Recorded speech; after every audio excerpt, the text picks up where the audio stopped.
नमस्कार, सादर प्रणाम। मैं doctor Om Prakash Mishra, the Sanket live. अब जब भारत पाकिस्तान के बीच तलवारें खिंची हुई, भारत क्या कर सकता है इस पर भी एक बहस चल रही और भारत क्या नहीं कर सकता इस पे बहस। कश्मीर के पहलगाम में हुई आतंकी घटना की तुलना 7 अक्टूबर 2023 को इसराइल में नोवा संगीत महोत्सव पर हुए हमले से की जा रही।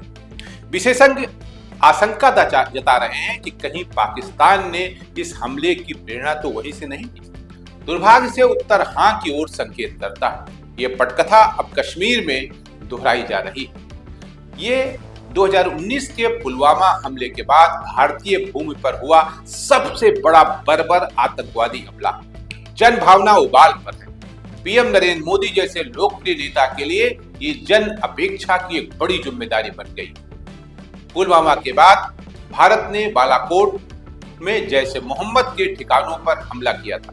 इस बार भी भारत को सावधानी पूर्वक अपने विकल्पों का मूल्यांकन करना होगा।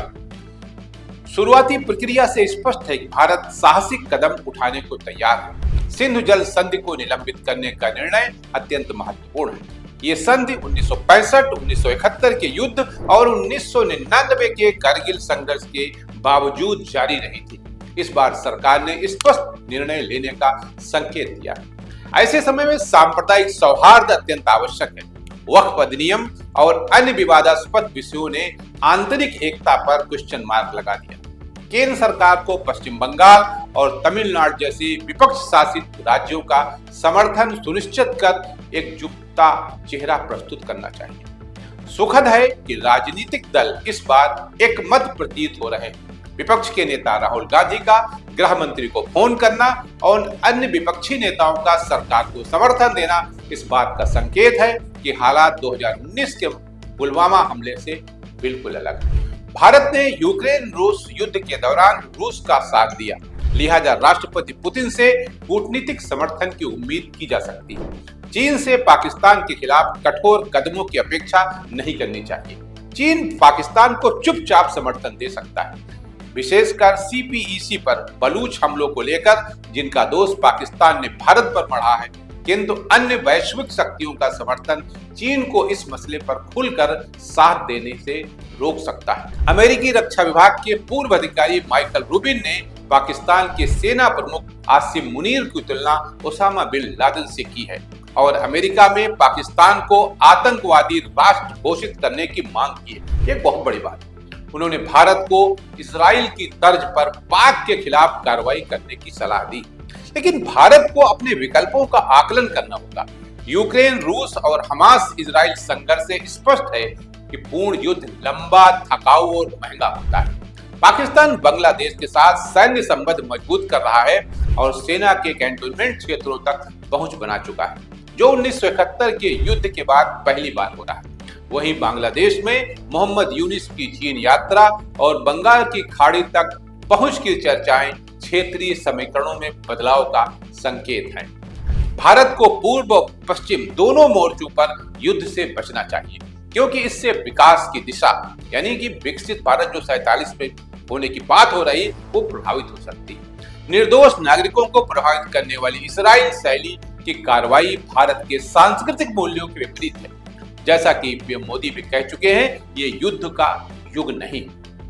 सिंध और अन्य नदियों को जल को मोड़ने के लिए भारी निवेश की आवश्यकता होगी और वक्त भी लगेगा। ये काम तुरंत नहीं हो सकता है। जैसे तमाम लोग इस समय उद्वेलित हैं, आक्रोशित हैं, मैं भी आक्रोशित हूँ, लेकिन ये काम को 1 मिनट में थोड़े हो जाएगा। और इसी टाइप की बात शंकराचार्य अभिज्ञानंद जी ने भी कही।